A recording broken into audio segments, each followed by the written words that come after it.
자, 오늘 저는 로마서 12장 9절부터 21절까지 이 본문의 말씀으로 함께 기뻐하고 함께 우십시오라는 제목으로 여러분과 함께 하나님의 말씀을 나누겠습니다. 복음에는 능력이 있습니다. 이 복음은 우리의 인생을 구원하는 능력인데요, 이 구원은 우리에게 그저 천국 가는 티켓만을 주는 그런 구원이 아니죠. 이 구원은 우리의 삶 전체의 구원, 우리의 삶 전체의 변화를 일으키는 능력입니다. 그렇기 때문에 로마서의 말씀은 복음의 그 구원의 축복, 복음으로 인해 우리가 얻는 그 복음의 그 축복을 1장부터 11장까지 이야기한 이후에 12장 이하에서는 그 복음의 능력이 우리 가운데 임하셨을 때 우리의 인생이 얼마나 놀랍게 변화될 수 있는지, 우리의 삶의 변화에 대해서 이야기해 줍니다.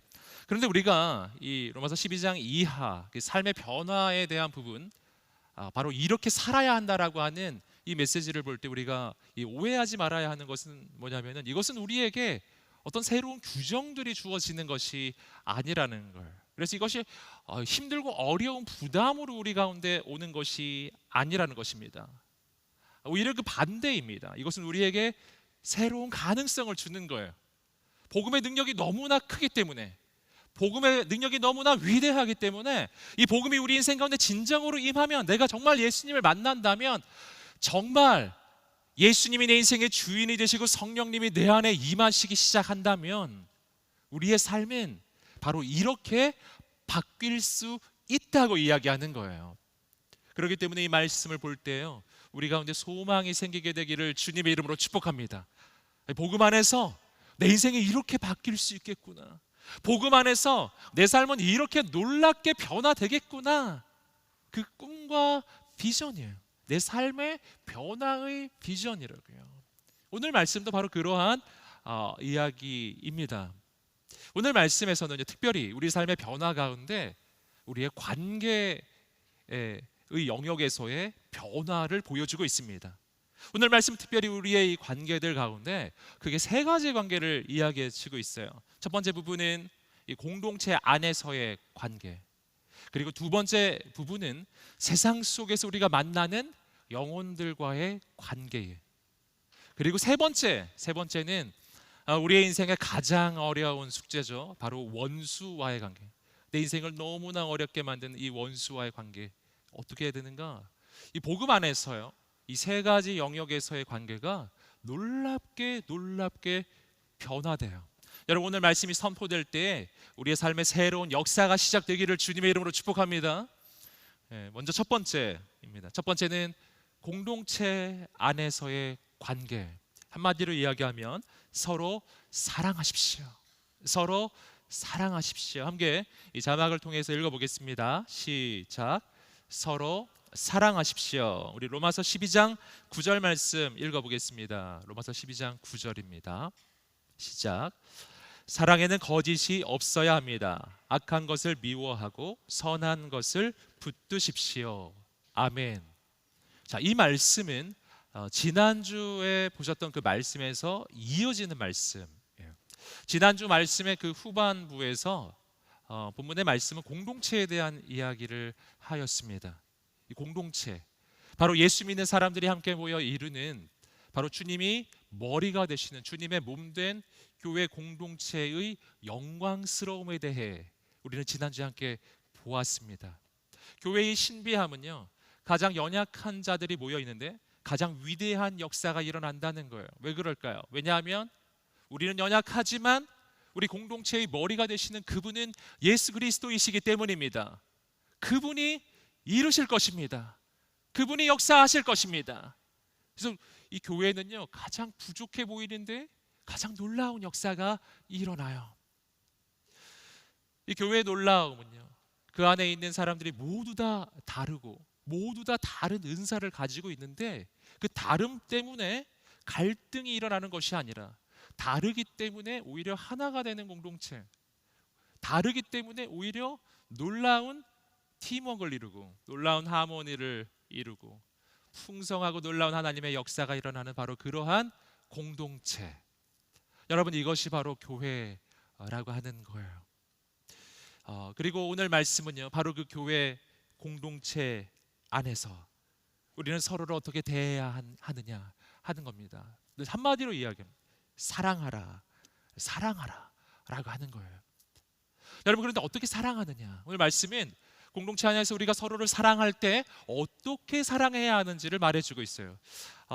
읽으셨지만 9절 앞부분을 보시면 이렇게 말하고 있습니다. 사랑에는 거짓이 없어야 합니다. 어떤 사랑이죠? 거짓이 없는 사랑. 함께 따라해 보겠습니다. 거짓이 없는 사랑. 아멘. 거짓이 없는 사랑으로 서로 사랑해야 된다라는 거예요. 그럼 뒤집어서 말하면 사랑하기는 사랑하는데 거짓이 있을 수도 있다는 것이죠. 어떤 경우가 그런 경우인가요? 그것은 뭐냐면 사랑하기는 사랑하는데 그 안에 이기적인 의도가 그 안에 깔려 있는 사랑이죠. 이기적인 계산이 그 속에 깔려 있는 사랑이에요. 겉으로는 사랑하는 것처럼 보이는데 실은 그 사랑을 통해서 내가 얻으려고 하는 게 있는 것입니다. 그래서 내가 얻는 것이 있을 때는 사랑하지만 얻는 것이 없어질 때는 그 사랑은 흔들리기 시작해요. 여러분, 그렇기 때문에 이 시대에 우리가 사랑한다고 말은 하지만 그러나 그 사랑은 너무나 두렵고 불안합니다. 너무나 힘이 들어요. 사랑하기는 사랑하는데 그 사랑이 충분히 내 영혼을 만족시키지 못하는 것입니다. 여러분, 우리는 그런 사랑을 너무나 많이 경험하죠. 그래서 오늘 말씀은 이야기하는 거예요. 거짓이 없는 사랑, 새로운 사랑, 이기적인 의도가 없는 사랑, 이기적인 계산이 없는 사랑, 상대에게서 무엇을 받을 것이 있기 때문에 얻을 것이 있어서 하는 사랑이 아닌 그런 사랑, 그냥 하는 사랑, 자신을 내어주는 사랑, 조건이 없는 사랑, 이런 사랑, 우리에겐 이런 사랑이 필요하다라는 거예요. 오늘 나에게 이런 사랑이 필요하고 우리 지체들에게 그런 사랑이 필요하고 우리가 이 안에서 공동체에서 해야 될 사랑은 바로 그런 사랑, 바로 이런 사랑을 하기 위해서 필요한 것이 오늘 9절 말씀의 후반부입니다. 이렇게 이야기하고 있어요. 악한 것을 미워하고 선한 것을 붙드십시오. 내 안에 이 악한 것이 사라지고 내 안에 선함을 내가 붙들 때 바로 이런 사랑을 하게 되더라고 하는 것입니다. 사랑은 감정으로만 하는 게 아니라는 것이죠. 올바른 영적인 분별력과 내 안의 내면을 돌아보는 이런 영적인 통찰력이 뒷받침돼 있는 사랑, 그런 사랑이에요. 그 사랑을 이어지는 부분의 말씀에서요, 또 다른 형태로 정의하고 있습니다. 우리 함께 10절 말씀 계속 읽어보겠습니다. 시작. 형제의 사랑으로 서로 사랑하고 서로 먼저 존경하며. 바로 그런 사랑을 10절의 말씀에서는 하나의 표현으로 정의하고 있습니다. 어떤 거냐면 형제의 사랑이에요. 형제의 사랑. 함께 외쳐보겠습니다. 형제의 사랑. 아멘. 형제의 사랑. 여러분, 오해하지 마셔야 돼요. 이 안에는 자매가 포함된 표현이에요. 형제의 사랑, 자매의 사랑.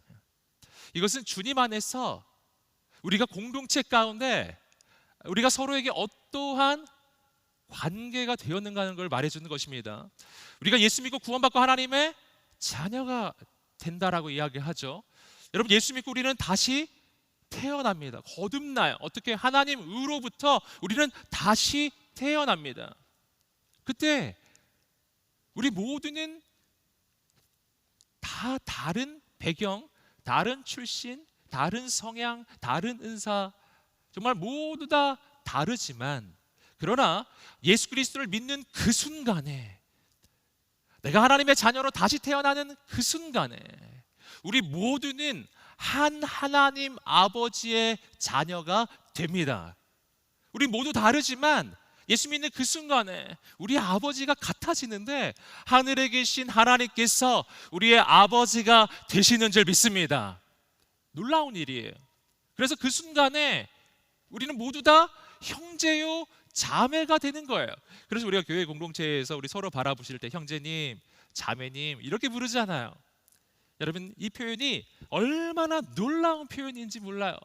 우리 보통 이것을 안 친할 때 쓰는 표현이라고 생각하지만 여러분, 그래서 형제님 이렇게 부르면 좀 불쾌하게 생각하는 경향이 있죠. 여러분, 그러나 여러분 그렇지 않아요. 여러분, 이 표현이 가지고 있는 그 놀라움을 우리는 알아야 돼요.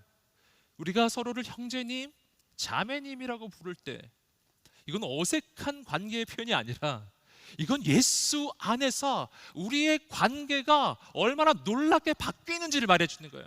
우리 아버지는 같은 분이에요. 우린 예수 그리스도 안에서 가족이 되었습니다. 이런 뜻이라고. 우린 가족이에요. 이런 뜻이라고요. 옆 사람에게 한번 말해 주시겠습니까? 우린 가족입니다. 우리는 가족입니다. 우리는 아버지가 같은 거예요. 여러분, 놀랍지 않습니까? 여러분, 그렇기 때문에 여러분 바로 여기서 이제 형제의 사랑이라는 것이 무엇인지를 알게 되는 거예요. 저에게는 두 명의 여동생이 있습니다. 저희 집안이 3남매예요. 저는 장남입니다. 그래서 이 마음을 알아요. 이 마음을. 전 동생들을 사랑합니다. 할렐루야. 정말 사랑합니다. 제 동생들이 이 영상 보는데요. 사랑합니다. 왜 사랑할까요? 예뻐서 사랑할까요? 뭐 가진 게 많아서 사랑할까요? 내가 얻을 게 있어서 사랑할까요? 여러분, 아닙니다. 그렇지 않아요. 정말 그렇지 않아요. 제가 오빠라서 그 마음 압니다. 그냥 사랑해요. 이유가 없어요. 동생이니까 그냥 사랑해요. 이게 진짜 이 형제와 자매 안에 있는 사랑이거든요. 그냥 사랑하는 거예요. 조건은 딱 하나입니다. 내 동생이라는 이유. 그 이유밖에 없어요. 바로 이런 사랑이라는 것입니다. 형제의 사랑. 조건이 없는 사랑이에요. 이유가 없는 사랑이에요. 대가가 없는 사랑이에요. 뭔가 바라지 않는 사랑이에요. 그냥 사랑하는 거예요. 여러분, 이런 사랑이에요. 바로 이런 사랑을 우리가 받을 때 우리 인생이 평안해지기 시작합니다. 누군가 나를 사랑하는데 이유가 있는 것 같을 때, 누가 날 사랑하기는 하는데 이걸 통해서 뭔가 얻으려는 것 같을 때 얼마나 불편해요. 얼마나 불안해요. 여러분, 언제 편안합니까? 그냥 사랑할 때. 이유가 없어요. 조건도 없어요. 그냥 사랑하는 거예요. 여러분, 우리가 공동체에서 서로 사랑할 때 그렇게 사랑해야 된다는 거예요. 나는 이 지체를 사랑합니다. 무슨 이유죠? 형제라서요. 사랑합니다. 자매라서요. 얻을 게 있어서가 아니에요. 예뻐서도 아니에요. 뭐 대단해서도 아니에요. 그냥요. 우리 정말 그 사랑으로 서로 사랑하게 되기를 주님의 이름으로 축복합니다. 옆 사람을 바라보며 말씀해 주세요. 사랑합니다. 예, 사랑합니다. 예, 사랑합니다. 사랑합니다. 예, 여러분, 사랑합니다. 네, 예, 물어보세요. 왜 사랑하시나요? 이렇게. 왜 사랑하시나요? 대답은 이거예요. 그냥요. 형제라서요. 자매라서요. 딴 이유는 없어요. 여러분, 그렇게 사랑하라 라고 하는 겁니다. 그런데요, 이런 사랑조차도 그냥은 되지 않아요. 그래서 주님께서는 우리 안에 사랑이라는 것이 어떻게 가능한 것인지를 말씀해 주셨습니다. 요한복음 13장 34절입니다. 읽어보겠습니다. 시작. 내가 너희에게 새 계명을 준다. 서로 사랑하라. 내가 너희를 사랑한 것 같이 너희도 서로 사랑하라. 이 구절은 사랑에 대해서 우리에게 매우 중요한 영적인 교훈을 주고 있습니다. 우리에게 서로 사랑하라 라고 명령하십니다.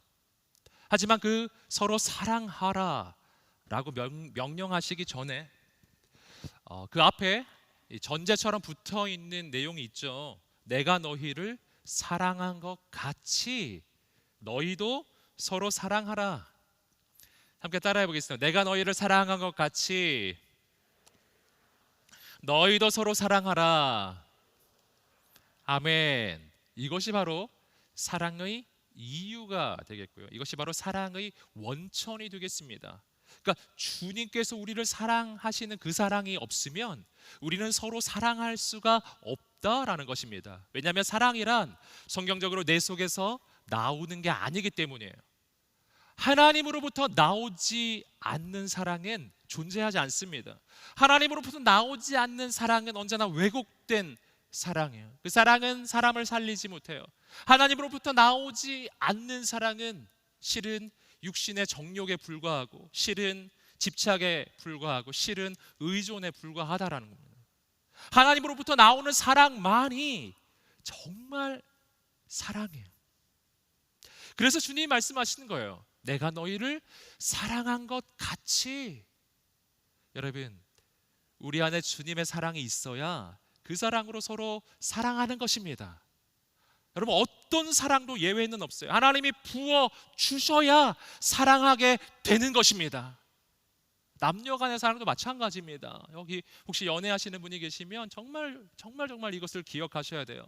남녀의 사랑은 하나님과 별개인가? 아니에요. 전혀 그렇지 않아요. 여러분, 하나님이 부어 주셔야 정말 사랑하게 돼요. 그래서요, 여러분, 정말 연애하신 분들 계시면 이걸 기억하셔야 됩니다. 아름다운 열매를 맺으려면 절대적으로 하나님 안에 거하셔야 돼요.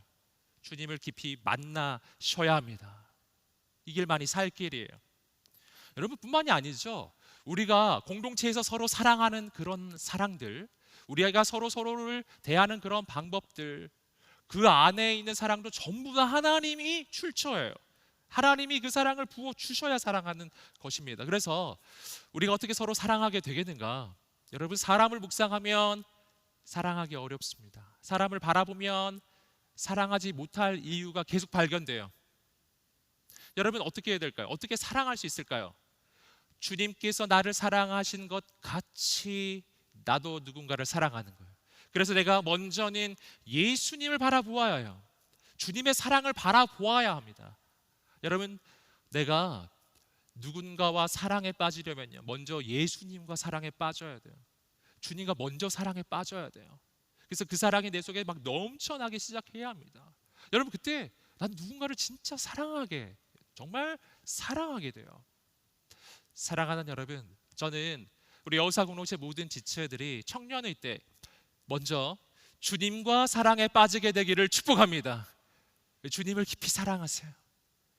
주님의 그 사랑에 깊이 거하세요. 주님을 뜨겁게 예배하세요. 여러분, 우리 안에 기도의 불꽃이 타오르게 되기를 주님의 이름으로 축복합니다. 여러분, 내 삶의 모든 순간순간이 하나님의 사랑으로 충만해지기를 주님의 이름으로 축복합니다. 사랑은 흘러가는 것입니다. 넘쳐 흐르는 거예요. 여러분, 그 사랑이 내 속에서 넘쳐 흘러가야 되는 거예요. 여러분, 오늘 이 예배가 바로 그런 예배가 되기를 주님의 이름으로 축복합니다. 그 사랑이 내 안에 부어지는 예배가 되기 시작할 때, 여러분, 이 예배 가운데 하나님을 만났을 때 그 사랑이 넘쳐나기 시작할 때요, 여러분, 이 예배가 시작되기 전에는 내가 미워했던 그 사람이 이 예배가 끝난 다음에는 사랑하는 마음이 생겨나기 시작해요. 이 예배가 드려지기 전에 내가 절대 용서할 수 없는 사람이 있었던 거예요. 하지만 이 예배가 맞춰갈 즈음에는 용서하는 마음이 생겨나기 시작하는 것입니다. 여러분, 사람이 바뀌어야 내가 사랑하게 되는 게 아니에요. 여러분, 대상이 바뀌어야 내가 사랑하게 되는 게 아니에요. 내가 바뀌어야 사랑하게 되는 것입니다. 오늘 이 예배가 그 사랑이 넘치는 예배 되기를 주님의 이름으로 축복합니다. 두 번째는 세상 속에서 영혼들과의 관계 속에서 내가 어떻게 하는가, 어떻게 해야 되는가, 세상 속에서 어떻게 해야 되는가 하는 거예요. 두 번째, 함께 기뻐하고 함께 우십시오. 함께 기뻐하고 함께 우십시오. 읽어보겠습니다. 시작. 함께 기뻐하고 함께 우십시오. 말씀 14절 말씀 읽어보겠습니다. 시작. 여러분을 핍박하는 사람들을 축복하십시오. 축복하고 저주하지 마십시오. 말씀드린 것처럼 이 이어지는 부분은요, 공동체를 넘어서서 세상 사람들과 관계 속에 우리가 어떻게 해야 하는가 하는 거예요. 14절 말씀에서 먼저 발견하는 것은 놀라운 교훈이죠. 나를 핍박하는 자를 저주하지 말라. 나를 핍박하는 자를 축복하라 라고 말하는 것입니다. 우리가 그리스도인으로서 이 땅을 살아나갈 때요, 때로는 핍박을 경험해, 어려움을 경험해요. 바로 그때 여러분, 세상에서 이야기하는 것은 바로 그를, 나를 핍박하는 자에게 내가 저주해야 한다고, 거기에 대해서 내가 맞서야 한다고 이렇게 이야기하지 않나요? 여러분, 그런데 오늘 말씀은 전혀 반대로 이야기하는 거예요. 그를 저주하지 마라, 오히려 그를 축복하라, 이렇게 이야기하는 것입니다. 여러분, 이런 가르침을 볼 때요, 우리는 이것이 때로는 가혹하게 느껴져요. 너무나 냉정하게 느껴지고 너무나 힘들다고 느껴지는 겁니다. 어떻게 이런 것을 할 수가 있겠는가? 정말 신앙생활을 하는 것은 이렇게 힘든 것인가? 막 이런 생각이 막 드는 것이죠. 여러분, 그러나 우리는 오늘 이 말씀을 묵상할 때 한 가지 중요한 사실을 깨달아야 됩니다. 여러분, 주님께서 우리에게 명령을 주실 때 그 명령은 내 인생을 힘들게 만들기 위함이 아니라는 것입니다. 여러분, 사랑하는 여러분, 하나님은 우리를 사랑하시는 아버지이십니다. 아버지는 언제나 우리에게 좋은 것을 주시기 원하십니다. 그러니까 뭐냐면, 하나님이 우리에게 무언가를 요구하실 때, 무언가를 하라고 하셨을 때, 이거는 내 인생을 나쁘게 만드는 게 아니라는 거예요. 이것은 내 인생을 새롭게 만들고 축복하시는 하나님의 방법이에요. 여러분, 이렇게 하는 것이 내 인생을 더욱 놀랍게 만들기 때문에 이렇게 하라는 거예요. 그렇다면은 주님께서는 왜 이렇게 말씀하실까요? 왜 나를 핍박하는 자를 저주하지 말고 축복하라, 이렇게 이야기할까요? 여러분, 그 까닭은 내가 누군가를 저주하는 것보다 내가 누군가를 축복하는 것이 그의 인생을 잘되게 만들기 이전에 내 인생을 잘되게 만들기 때문입니다. 여러분, 이것은 오늘 우리의 인생의 부르심하고 연결되어 있는데, 우리의 인생은요, 하나님의 통로로 부르심을 받는 거예요. 그 어떤 것도 내 속에서부터 솟아나지 않아요. 어떤 것이든지 간에 하나님으로부터 흘러와 나를 통해 흘러가는 것이거든요. 여러분, 바로 이러한 인생에 대해서 창세기 12장 2절 3절이 이렇게 이야기하는 거예요. 바로 아브라함의 부르심이죠. 우리가 많이 확인했는데요, 다시 한번 이 부르심을 확인해 보겠습니다. 우리 인생을 향한 부르심입니다. 우리 함께 읽어보겠습니다. 창세기 12장 2절 3절입니다. 읽어보겠습니다. 시작. 내가 너로 큰 민족을 이루고 내게 복을 주어 내 이름을 창대하게 하리니 너는 복이 될지라. 너를 축복하는 자에게는 내가 복을 내리고 너를 저주하는 자에게는 내가 저주하리니 땅의 모든 족속이 너로 말미암아 복을 얻을 것이라 하신지라. 아멘. 이것은 아브라함을 향한 하나님의 부르심이었는데, 이것은 아브라함만을 향한 부르심이 아니라 바로 믿음 안에서 아브라함의 자손이 되는 모든 하나님의 자녀들, 모든 그리스도인들을 향한 하나님의 부르심이기도 합니다. 그래서 이 내용이 되게 중요하죠. 어떤 내용입니까? 그것은 하나님께서 아브라함을 부르셔서요, 내가 너에게 복을 주겠다, 너의 이름을 창대하게 하겠다, 그리고 뭐라고요? 너는 복이 될지라. 뭐가 될지라? 너는 복이 될지라. 따라해 보겠습니다. 너는 복이 될지라. 아멘. 여러분, 이게 무슨 말인가요? 아브라함의 인생이 복 그 자체다, 이렇게 표현해 주는 것이고요. 이어지는 구절에서 하나님은 말씀하셨어요. 땅의 모든 족속이 너로 말미암아 복을 얻을 것이다. 땅의 모든 족속이 너 때문에 복을 얻게 될 것이다. 여기서 우리는 하나님의 의도를 발견해요. 여러분, 하나님의 의도는 온 세상을 축복하시는 것입니다. 하나님의 의도는요, 사람들을 축복하시는 거예요. 복을 내리시기를 원하세요. 여러분, 그런데 어떻게 복을 주시냐 하는 거예요.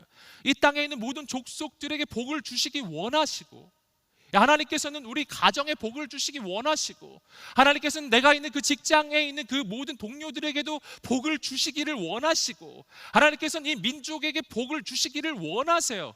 그런데요, 하나님이 복을 주시는 방법인 직접 하나님께서 그들에게 직접 복을 내려주실 수도 있지만, 보통 그렇게 하시는 것이 아니에요. 어떻게 하시는가? 바로 그 축복의 통로가 되는 사람을 세우셔서 그를 통해 복 주십니다. 그를 통해 복 주십니다. 이것이 아브라함의 부르심이에요. 축복의 통로로의 부르심이에요. 실은 하나님은 세상을 축복하기를 원하셨던 거예요. 근데 그 축복을 주시기 위해 아브라함 한 사람을 세우셔서 그의 인생을 복 덩어리로 만드셔서 바로 그가 가는 곳곳마다, 그가 만나는 사람마다 바로 그를 통하여 복을 얻게 하신 것입니다. 여러분, 이것이 우리의 부르심이에요. 오늘 우린 축복의 통로입니다.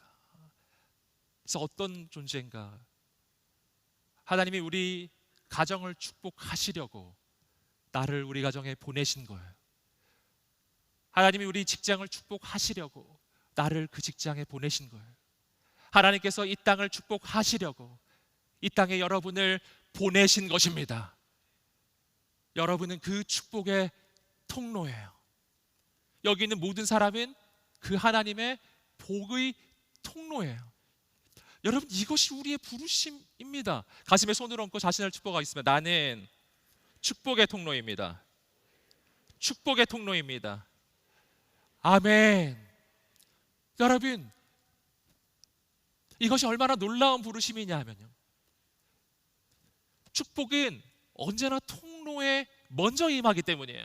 나를 통해 누군가에게 축복이 흘러가기를 하나님이 원하실 때 내가 온전히 그 통로가 되면은요, 그 축복은 나에게 먼저 임한다. 그 축복은 나에게 먼저 임한다라는 거예요. 그래서 축복을 주는 자가 그 축복을 먼저 받아요. 그래서 주님 말씀하신 거예요. 주는 자가 받는 자보다 복이 있다. 왜냐하면 주는 자에게 하나님의 복이 먼저 임하기 때문이에요. 여러분, 이것이 바로 하나님께서 우리에게 말씀하시기를 너를 핍박하는 자를 저주하지 말고 축복하라 라고 말씀하시는 까닭입니다. 그 까닭은 하나님은 우리를 저주의 통로로 세우지 않으셨고 축복의 통로로 세우셨기 때문이에요. 여러분, 내가 누군가를 저주하면 어떤 일이 일어날까요? 여러분, 내가 누군가를 저주하면 여러분, 그 저주는 나에게 먼저 임할 거예요. 언제나 통로를 거쳐가기 때문입니다. 여러분, 내 속에서 뭐가 나오는가, 나의 입술에서 무엇이 나오느냐가 바로 내 인생에 무엇이 있느냐를 증명하는 거예요.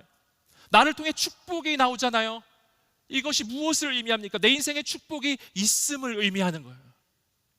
나를 통해 저주가 나오고 있잖아요. 이게 뭘 의미해요? 내 인생에 저주가 있음을 증명하는 것이라고요. 여러분, 오늘 우리는 내 속에 무엇이 있음을 증명하고 계세요? 여러분, 내 속에 있는 그것이 나를 통해 나오는 겁니다. 그래서 하나님 말씀하시는 거예요. 너는 저주의 통로가 되지 마라. 너는 오직 축복의 통로만 되어라. 오직 하나님의 역사의 통로만 되어라. 하나님의 기쁨의 통로만 되어라. 하나님의 은혜의 통로만 되어라. 하나님의 복음의 통로만 되어라. 절대 저주의 통로가 되지 마라. 사랑하는 여러분, 이것이 우리의 부르심이거든요. 이것은 우리를 향한 하나님의 축복의 부르심이라고요. 우리에게 계속해서 15절 말씀 읽어보겠습니다. 15절입니다. 시작. 기뻐하는 사람들과 함께 기뻐하고 우는 사람들과 함께 우십시오. 그래서요, 바로 이 축복의 통로가 되는 인생, 바로 그렇게 세워진 인생에게 하나님이 기대하시는 바로 모습이에요. 기뻐하는 사람들과 함께 기뻐하고 바로 우는 사람들과 함께 우는 바로 그 모습입니다. 여러분, 기뻐하는 사람들과 함께 기뻐하고 우는 사람들과 함께 운다는 것, 여러분, 그냥 보면은 너무 쉬워 보이지만 사실은 이거 쉬운 거 아닙니다. 사실은 이런 모습을 세상에서 발견하기가 쉽지 않아요. 왜냐하면 세상에는요, 의인은 하나도 없고 전부 다 죄인들이기 때문에 내 안에는 언제나 죄악된 그러한 동기와 욕망이 내 속에 있기 때문에, 여러분, 그렇기 때문에 오늘 우리는 이렇게 하기가 너무 어려워요. 기뻐하는 자가 있을 때 우리는 함께 기뻐하기보다는 그를 시기해요. 그를 질투해요. 그리고 그와 나를 비유하며 열등감에 빠져요. 기뻐하는 자 앞에서 내 마음이 기쁘지 않아요. 기뻐하는 것처럼 말은 하는데 정말은 기쁘지 않아. 이럴 때가 얼마나 많은지. 우는 자와 함께 내가 웃는 것 같지만 실은 내 마음속에서는 그와 나를 비교하며 어느덧 내 마음은 교만해지기 시작해요. 어느덧 내 영혼은 교만해지기 시작해요. 나를 높이기 시작해요. 정말은 우는 것 같은데 우는 게 아닌 거예요. 여러분, 그래서 내가 기쁜 일이 있을 때 이 기쁨을 정말 나눌 사람이 많지 않고, 내가 정말 울 일이 있을 때 이 눈물을 함께 나눌 사람도 많지가 않아요. 여러분, 이 시대는 바로 이런 사람이 필요한 시대입니다. 진짜 기쁨을 나눌 수 있는 사람, 내 기쁨을 나누었을 때 정말 함께 그냥 기뻐할 사람이요, 내 슬픔을 나누었을 때 그냥 슬퍼해 줄 사람이요, 그런 사람이요. 여러분, 이 시대 정말 많은 영혼들이 이런 사람을 기다리고 있습니다. 저는 여러분 격려합니다. 하나님의 사람들이 바로 그러한 사람으로 이 메마른 세상 가운데, 이 죽어가는 세상 가운데 바로 그런 사람으로 보냄받고 있습니다. 여러분이 있는 가정에서, 학교에서, 직장에서, 일터에서, 세상 가운데서 누군가 기뻐할 때 정말 진심으로 기뻐하고, 누군가 슬퍼할 때 진심으로 함께 슬퍼해 주는 하나님의 사람, 바로 여러분 되시기를 주님의 이름으로 축복합니다. 바로 그런 사람을 통해서 주님의 평강이 흘러가요. 주님의 진짜 위로가 흘러가기 시작해요. 정말 은혜가 흘러가기 시작하는 것입니다. 바로 그런 인생이 되기 위해서 저 오늘 말씀은 이렇게 하라고 이야기하는 것이죠. 우리 함께 16절 말씀 읽어보겠습니다. 16절입니다. 시작. 서로 마음을 같이하고 교만한 마음을 품지 말며 오히려 비천한 사람들과 사귀고 스스로 지혜 있는 채 마십시오. 그래서 오늘 말씀은 교만한 마음을 품지 말라고 이야기하는 거예요. 교만하면 함께 기뻐할 수 없기 때문에, 교만하면 함께 울 수 없기 때문에 오히려 비천한 사람들과 사귀라, 오히려 비천한 자들의 그 자리로 내려가라 라고 이야기하는 거예요. 그리고 중요한 표현이 하나 나옵니다. 스스로 지혜 있는 채 마십시오. 이 말은 아주 중요한 의미를 그 안에 내포하고 있죠. 지혜 있는 채, 이건 무슨 뜻이죠? 지혜가 있다는 말인가요? 없다는 말인가요? 지혜가 없는 거예요. 지혜 없는 거예요. 지혜가 없는데 지혜가 있는 척 하는 겁니다. 이럴 때 우리가 어떻게 되느냐 하면요, 이럴 때 우리는 사람들을 비판합니다. 지혜가 있는 것처럼 스스로 여길 때 우리가 하는 일이에요. 사람들을 판단합니다. 지금 눈물 흘리고 있는 사람을 판단해, 우는 사람을 판단해, 그리고 맞지 않은 교훈으로 가르치기 시작해요. 그 가르침은 상처가 돼요. 여러분, 오늘 말씀은 뭐라고 이야기해요? 지혜 있는 채 하지 말라. 지혜 있는 채 하지 말고 어떤 사람 되라는 거예요? 정말 지혜가 있는 사람이 되라. 지혜는 어디서 나올까요? 여러분, 지혜는 지혜의 근원이 되시는 하나님께로부터만 나오고, 하나님을 경외하는 사람만이 참 지혜를 가지게 돼요. 그럼 참된 지혜를 가진 사람은 어떻게 하는가? 다시 앞구절로 돌아갑니다. 정말 지혜 있는 사람은 기뻐하는 사람과 함께 기뻐해요.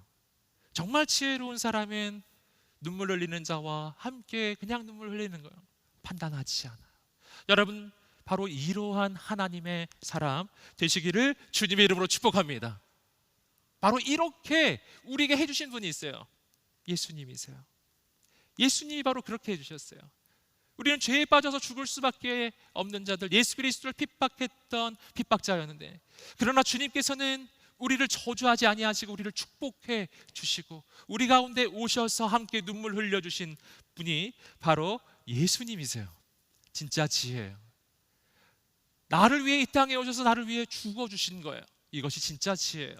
여러분, 오늘 우리가 바로 그 예수님을 만나게 되기를 축복합니다. 그리고 이 땅에 누군가에게 그 주님의 손길이 되시기를 주님의 이름으로 축복합니다. 세 번째, 악에게 지지 말고 선으로 악을 이기십시오. 이것이 바로 세 번째, 원수를 대하는 방법이에요. 우리 함께 로마서 12장 19절 말씀입니다. 조금 내려서 19절 읽어보겠습니다. 시작. 사랑하는 형제들이여, 여러분이 스스로 원수를 갚지 말고 하나님의 진노하심에 맡기십시오. 기록되기를 원수를 갚는 것이 내게 있으니 내가 갚아주겠다라고 주께서 말씀하셨습니다. 가장 어려운 관계, 원수와의 관계. 원수, 내 인생을 너무나 고통스럽고 어렵게 만드는 바로 그러한 존재.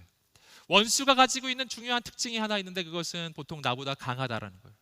그래서 내가 원수를 갚고 싶기는 하는데 갚기는 또 쉽지가 않아요. 여러분, 바로 이러한 상황 가운데서 우리가 어떻게 해야 되는가? 내 마음속에 원수를 갚고 싶은 마음이 막 불끈불끈 솟아나고 있을 때요, 내가 어떻게 하면 이걸 갚을 수 있을지 늘 머릿속에 그것만 계산하고 있어요. 언제나 시나리오를 만들고 있어요. 여러분, 그런데 바로 그럴 때 어떻게 해야 될까?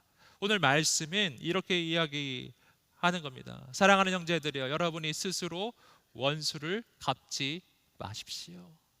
원수를 스스로 갚지 마십시오. 그 대신 어떻게 하라고요? 하나님께 원수 갚는 것을 맡기라. 하나님께 맡기라. 아멘. 우리 함께 외쳐보겠습니다. 원수 갚는 일은 하나님께 맡기라. 아멘. 그거 하나님께 그냥 맡기라는 거예요. 그리고 원수 갚는 그 계획을 바꾸라. 인간적이고 세상적인 방법이 아니라 하나님이 주시는 방법으로 바꿔라. 원수를 이렇게 대해라 라고 이야기하는 거예요. 함께 20절 말씀입니다. 20절입니다. 시작. 내 원수가 굶주려 있으면 먹이고 목말라 하면 마실 것을 주어라. 이로써 내가 그의 머리 위에 숯불을 쌓을 것이다. 아멘. 어떻게 하라고요? 놀라운 구절이죠. 원수가 굶주려 있으면 먹이고 원수가 목말라 하면 마실 것을 주어라. 원수에게 잘해 주어라. 이렇게 이야기하는 거예요. 여러분, 정말 있을 수 없는 일이잖아요. 그런데 이렇게 하면 무슨 일이 일어난다고 오늘 말씀이 이야기하고 있어요. 그렇게 하면 그것이 바로 원수의 머리 위에 숯불을 쌓는 것과 같은 일이다. 이 원수의 머리 위에 숯불을 쌓는다는 것은 무슨 뜻일까요? 이거 굉장히 상징적인 표현이에요. 이 상징에 대해서 되게 다양한 해석들이 있더라고요. 근데 이 공통적인 내용이 있어요. 이 원수의 머리에 숯불을 쌓는다, 이 말은요, 원수로 하여금 자신의 죄를 깨닫게 하고 그리고 하나님께 돌이키게 만드는 것이란 말이에요. 이것이, 여러분, 여기서 우리는 가장 강력한 복수가 무엇인지를 알게 되는 거예요. 여러분, 하나님께서 말씀하시는 원수에게 할 수 있는 가장 강력한 복수는 그의 인생이 망하는 게 아닌 거예요. 그의 인생이 그냥 망해버리는 게 아닌 거예요. 여러분, 하나님이 우리에게 말씀해 주시는 가장 강력한 복수는요, 원수가 회개하는 겁니다. 원수가 회개하고 하나님 앞에 돌아오는 것입니다. 원수가 회개하고 하나님 앞에 돌아와 예수님 만나서 정말 하나님의 자녀로 거듭나고 여러분 자신의 죄를 통회하고 자복하고 주님 앞에 엎드리게 되는 그러한 일이요, 바로 그러한 역사요, 바로 이러한 일이 일어나기를 하나님이 원하신다. 그리고 그것을 위해서 우리가 해야 할 일은 세상과 같은 방법이 아니라 세상과 다른 방법이에요. 그것은 원수를 축복하고 원수에게 잘해주라, 원수를 섬기라, 이렇게 이야기하는 겁니다. 여러분, 왜 그런가? 왜 그런가? 가장 근본적인 원리가 마지막 구절에 나옵니다. 우리 함께 21절 말씀입니다. 읽어보겠습니다. 시작. 악에 지지 말고 선으로 악을 이기십시오. 아멘. 악에게 지지 말고 선으로 악을 이기십시오. 여러분, 여기에는 중요한 영적인 교훈이 그 속에 좀 담겨져 있는데요, 한 가지는 뭐냐면 악에게 이기는 것은 더 큰 악이 아니라는 것입니다. 여러분, 이것은 세상에서 흔히 이야기하는 인간적인 가르침들, 세상에서 세속적으로 이야기하는 세속적 지혜하고 좀 다른 거예요. 여러분, 세상에서는 뭐라고 이야기하나요? 악한 자를 이기려면 더 악해져야 된다고 이야기하더라고요. 이 악함을 이기려면 내가 더 악독해져야 된다고. 신기한 가르침이에요. 여러분, 어느덧 우리는 그 가르침에 물들어가서 어느덧 그렇게 살아가고 있어요. 세상과 같아져야 세상을 이긴다고요. 여러분, 더 악해져야 악을 이길 수 있다고요. 여러분, 그렇지 않습니다. 오늘 말씀이 그렇게 이야기하고 있잖아요. 악에게 지지 말고 선으로 악을 이기라. 이 말은 뭐냐면 악에게 이기는 것은 악이 아니라 선이라는 것입니다. 내가 악에게 이기기 위해서 악의 편에 서면 그 자체가 패배. 왜 그런가? 왜 그런가? 내가 악에게 이기기 위해서 악의 편에 서서 설령 나의 원수를 쓰러뜨릴지라도요, 그럴지라도 그것은 이긴 게 아니라는 거예요.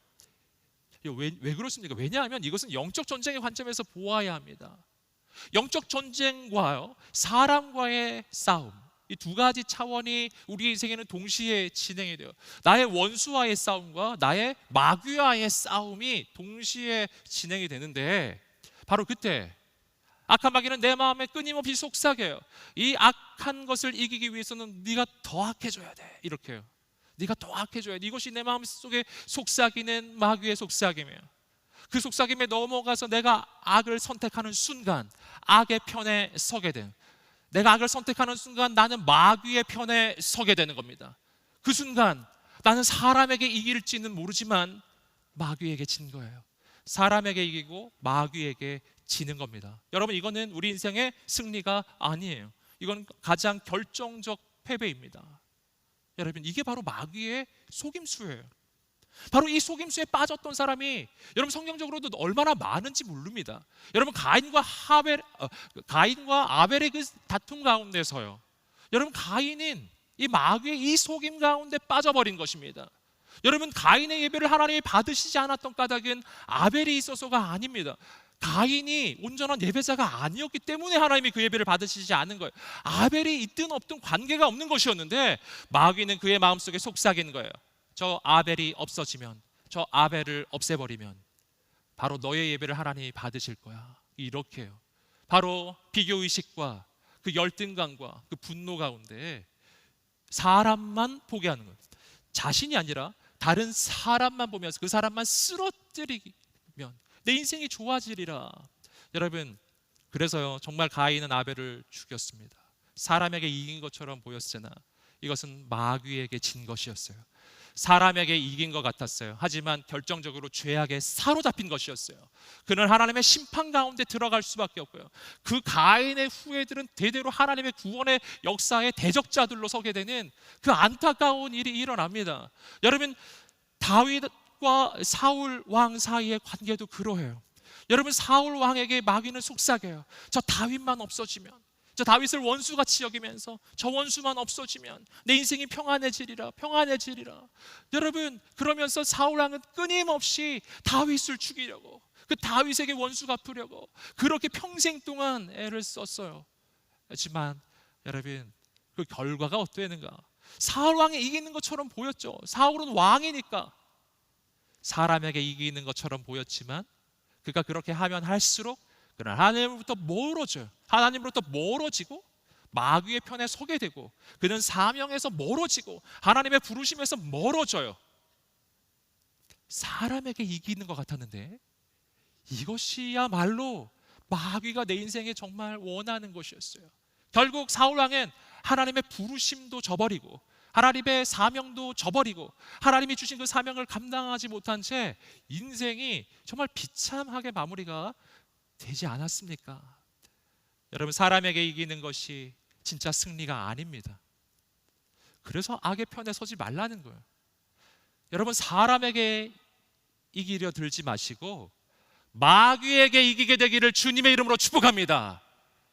사람에게는 지는 것 같은데 마귀에게 승리하는 길이 있습니다. 사람에게 이기는 것 같은데 마귀에게 지는 길이 있습니다. 어느 길 가실 거냐는 거예요. 누구에게 이기고 싶으세요? 여러분, 마귀에게 이기십시오. 이 놀라운 선택을 하기 위해서 어떻게 해야 되는지 오늘 구체적으로 말해주는 것입니다. 이것이 바로 세상의 가르침과 전혀 다른 가르침. 원수가 줄이면 먹여주고 원수가 목마르면 마실 것을 주어라. 그를 축복해라. 그를 위해 기도해라. 그를 저주하지 마라. 할렐루야. 놀라운 역사가 일어나게 되기를 주님의 이름으로 축복합니다. 악에게 지지 말고 선으로 악을 이기라. 아멘. 정확하게 바로 이렇게 해주신 분이 계십니다. 그분이 바로 우리 주 예수 그리스도이십니다. 여러분, 우리는 어떤 자였는가? 여러분, 오늘 본문은 원수에 대해 이야기하고 있어요. 근데 오늘 우리는 어떤 자였는가? 우리는 죄악 때문에 하나님의 원수였던 사람들입니다. 우리는 죄로 인해 하나님께 절대로 구원받을 수 없는 그런 원수였던 사람들, 죽어 마땅한 죄인들이었어요. 그런데 하나님이요, 바로 오늘 말씀처럼 대해 주셨어요. 원수를 저주하지 아니하고 원수를 축복해 주신 거예요. 하나님께 원수되었던 내가 목마를 때 나를 마시게 해주셨고, 하나님과 원수되었던 내 인생을 하나님은 축복해 주셨고, 내 인생을 채워주셨고, 내 인생을 그냥 죽이지 않으셨어요. 하나님이 여기까지 나를 인도해 주셨어요. 하나님과 원수였던 나에게 하나님께서 그 원수를 갚아주시는 방법이 있었는데, 이것은 세상이 감당할 수 없는 방법이, 하나님의 원수인 나에게 그 원수를 갚아주신 방법은 그 아들 예수님을 나를 위해 보내주셔서 내 대신 십자가에서 내 대신 죽게 하신 일이었어요. 나의 모든 죄를 다 짊어지시고 그냥 죽게 하신 일이었어요. 그래서요, 그 예수님을 믿기만 하면 죄의 용서를 받고 하나님의 자녀가 되고 내 인생은 거듭나고 하나님의 구원과 축복을 얻게 되는 것이었습니다. 이것이 하나님이 원수 갚는 방법이었어요.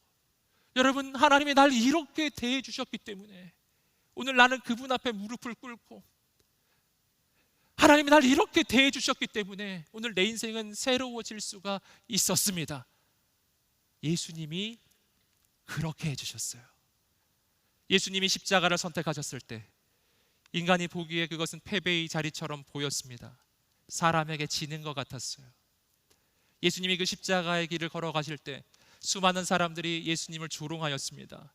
너가 정말 메시아라면 너 자신부터 구원해 보아라. 너가 정말 메시아라면 그 십자가에서 한번 내려와 보아라. 여러분, 그 조롱을 당하실 때 여러분, 예수님의 마음에 불끈불끈 인간적인 생각이 솟아나지 않았을까요? 내가 한번 내려가 볼까? 정말 내려가 볼까? 여러분, 예수님이 진짜 분노에 가득 차 내려오셔서 천군 천사를 이끄시고 로마를 휩쓸어 버리셨다면 어떻게 됐을까요? 여러분, 그러면 사람이 보기에는 예수님이 사람에게 이긴 것처럼 보였을 거예요. 하지만 만약 예수님이 그 선택을 하셨다면 마귀가 이기는 겁니다. 구원은 사라지고 예수님은 가장 높은 이름이 되실 수가 없어요. 부활은 없는 거예요. 하지만 예수님이 그 선택을 하지 않으셨어요. 끝까지 십자가의 길을 걸어가셨고 정말 죽으셨습니다. 사람이 보기에는 예수님이 진 것처럼 보였습니다. 하지만 그 자리가 바로 하나님께서 마귀에게 가장 결정적으로 승리하시는 승리의 자리로 바뀌었습니다. 사람에게 지는 것 같았어요. 하지만 바로 거기에서 모든 인류를 향한 구원의 길이 열렸습니다. 이게 우리가 구원받은 이유예요. 예수님이 하나님과 원수된 나를 이렇게 대해 주셨기 때문에, 그런 나를 사랑하셨기 때문에, 그런 나를 축복하셨기 때문에, 그리고 주님이 우리에게 말씀하시는 거예요. 내가 너희를 그렇게 대해 주었으니 너희도 그렇게 대해 주어라. 내가 너희를 그렇게 대해 주었기 때문에. 하나님의 원수 갚는 법, 그 원수가요 구원받게 만드는 거예요. 예수님이 원수 갚으시는 방법은요, 그 원수를 살리려고 죽기로 결정하는 것이었어요. 여러분, 놀라운 선택과 결정입니다. 사랑하는 여러분, 이 시대가 이해할 수 없는 놀라운 길이에요. 여러분, 하나님께서 우리를 바로 이 길로 부르시는 것입니다. 여러분, 어떻게 이 길을 걸어가겠는가? 예수님이 어떻게 그 길을 걸어갔죠? 하나밖에 없습니다. 사랑해. 하나님을 사랑하기 때문에, 영혼들을 사랑하기 때문에. 사랑하는 여러분, 오늘 우리 안에 그 사랑이 있게 되기를 주님의 이름으로 축복합니다. 예수님이 나를 사랑하신 그 사랑으로 진정 서로를 사랑하고 하나님 맡겨주신 이 땅의 영혼들을 사랑하고, 그래서 이 땅에 구원이 흘러가게 되기를 축복합니다. 자, 여러분 함께 바로 이러한 하나님의 역사에 이 부름받는 우리의 인생이 바로 그렇게 달라지기 원하는 거예요. 이 시간 우리 함께 기도하며 나아가기를 원합니다. 우리 함께 기도하면서 주 앞에 나아갈 때, 오늘 우리는 말씀을 통해서요, 복음 안에서 우리의 관계가 얼마나 놀랍게 변화될 수 있는지 바로 그 가능성을 보는 거예요. 하나님께서 이렇게 변화시켜 주옵소서, 새롭게 하여 주옵소서. 먼저 첫 번째, 우리 공동체를 위해서 기도합시다. 하나님, 우리 안에 예수님의 사랑이 있게 하여 주옵소서. 거짓이 없는 사랑이 있게 하여 주시옵소서. 형제를 향한 사랑이 있게 하여 주시옵소서. 이유가 없는 사랑, 조건이 없는 사랑, 하나님의 그 사랑으로 사랑하는 그 사랑으로 우리가 서로를 사랑할 때 주님께서 세워주신 몸된 교회 공동체, 우리 여호수아 공동체가 거룩하고 아름답게 세워지게 하여 주시옵소서. 우리 주 앞에 두 손을 들고 주여 한번 외치며 기도하겠습니다. 주여, 아버지 하나님 역사해 주시옵소서. 하나님 은혜를 내려주시옵소서. 우리 안에 바로 이 사랑을 부어주시옵소서.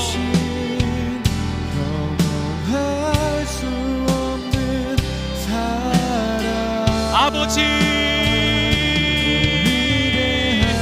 우리 안에 이 사랑을 부어주시옵소서. 하나님, 우리 공동체 가운데 이 사랑을 부어주시옵소서. 모든 순회, 모든 그룹의 공동체 가운데, 우리의 모든 만남 가운데 바로 이 사랑이 임하게 하여 주시옵소서. 하나님, 이 사랑으로 우리를 채워주시옵소서. 이 사랑이 우리를 덮게 하여 주시옵소서. 하나님, 우리 가운데 하나님의 새로운 역사를 이루어 주옵소서. 하나님 아버지,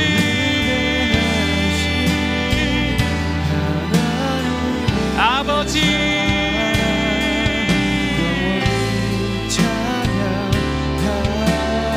하나님 임하여 주옵소서. 하나님 역사하여 주옵소서. 하나님, 우리 가운데 이 사랑을 부어주시옵소서. 하나님 아멘. 주의 은혜를 내려 주옵소서. 주의 역사를 이루어 주옵소서.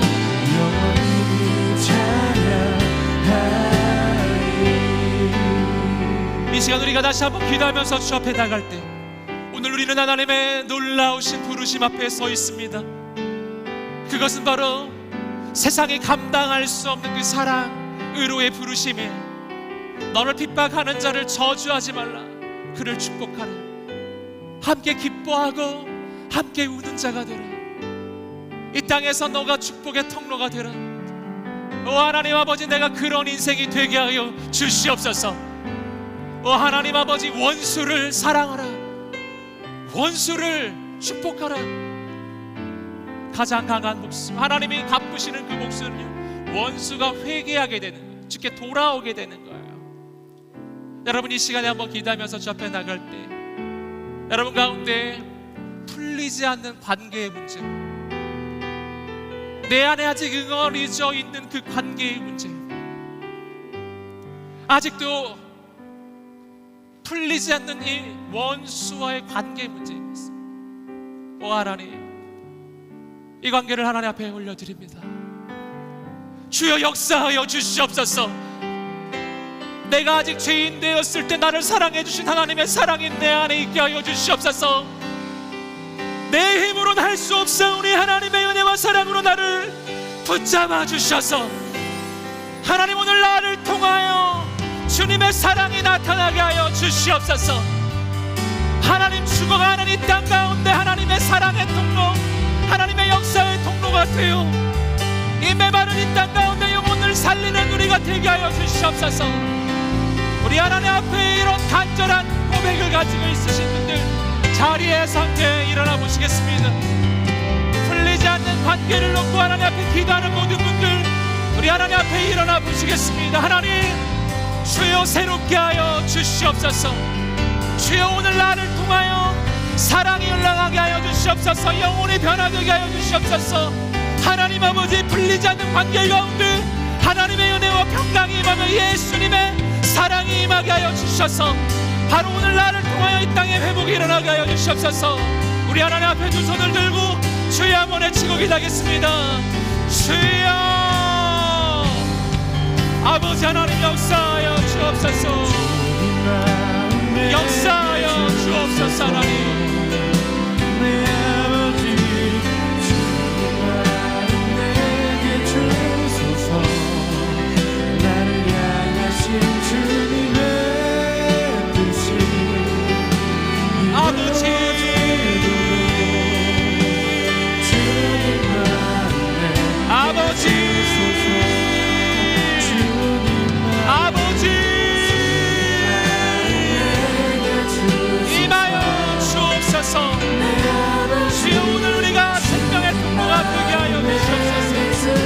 하나님의 역사의 통로가 되게 하여 주옵소서. 주여 주여 아버지 행하여 주옵소서.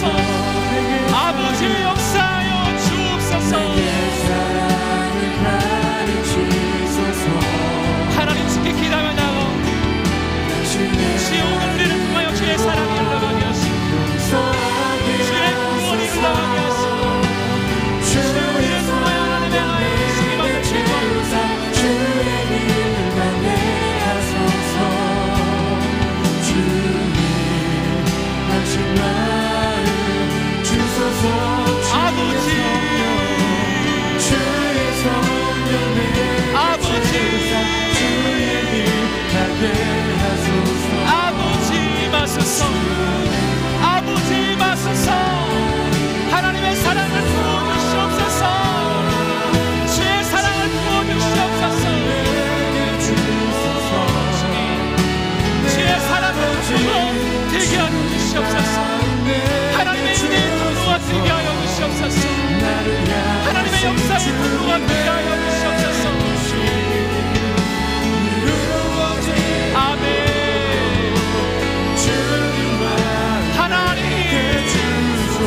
이루어 주옵소서. 이루어 주옵소서. 역사하여 주옵소서. 하나님 내 아버지 주님 마음 내게 주소서. 나를 향하신 주님의 뜻이 이루어지도록 주님 마음 내게 주소서. 우리 이 시간 한 번만 더 기도하면서 주 앞에 나갈 때 이 모든 것은 내 안에서 나오지 않는다는 것을 우리는 보았습니다. 우리가 함께 기도하면서 주 앞에 나갈 때 하나님 오늘 이 시간이 예수님을 만나는 시간이 되게 하여 주시옵소서. 나를 위해 십자가를 지신 예수님의 그 사랑이 내 안에 넘쳐나게 하여 주시옵소서. 그 사랑이 넘쳐나 이 땅 가운데 흘러가게 하여 주시옵소서. 오늘 예수님을 만나게 하여 주시옵소서. 내 안에는 사랑이 없습니다. 하나님의 사랑을 부어 주시옵소서. 나를 위해 죽으신 예수님을 만나는 이 시간이 되게 하여 주시옵소서. 오늘 이 시간에 그분의 사랑으로 주님의 사랑으로 나를 충만하게 채워달라고 예수님을 만나는 이 시간이 되게 해달라고 두 손 들고 주의 한번 외치며 기도하겠습니다. 주여 아멘.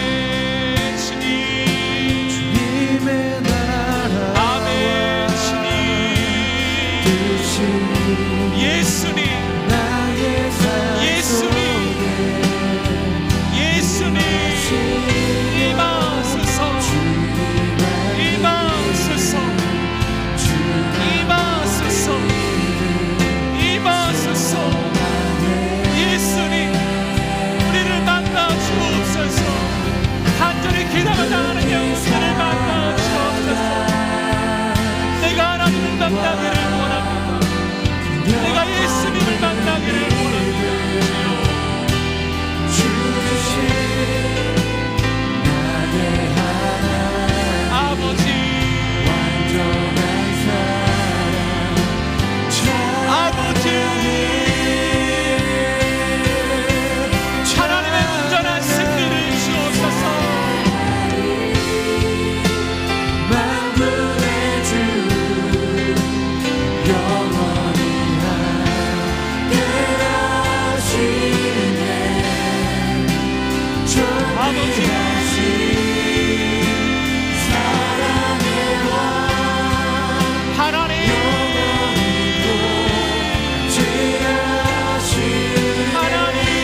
예수님의 사랑으로 우리의 영혼을 채워 주시옵소서.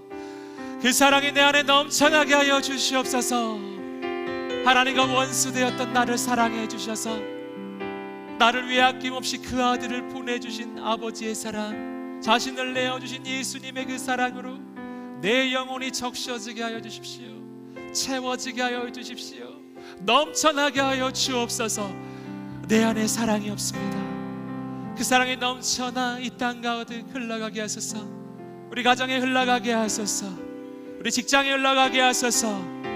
온 세상에 흘러가게 하여 주시옵소서. 그 사랑으로 모든 것이 변화되게 하여 주시옵소서. 영혼이 살아나게 하여 주시옵소서. 우리가 하는 가정이 살아나게 하여 주시옵소서. 직장이 살아나게 하여 주시옵소서. 민족과 열방 가운데 하나님의 새로운 역사가 시작되게 하여 주시옵소서. 하나님 행하여 가실 모든 것을 기대하고 소망합니다. 감사하며 예수님의 이름으로 기도드립니다. 아멘. 우리를 통하여 그 놀라운 일을 이루신 하나님께 감사의 박수 드리겠습니다.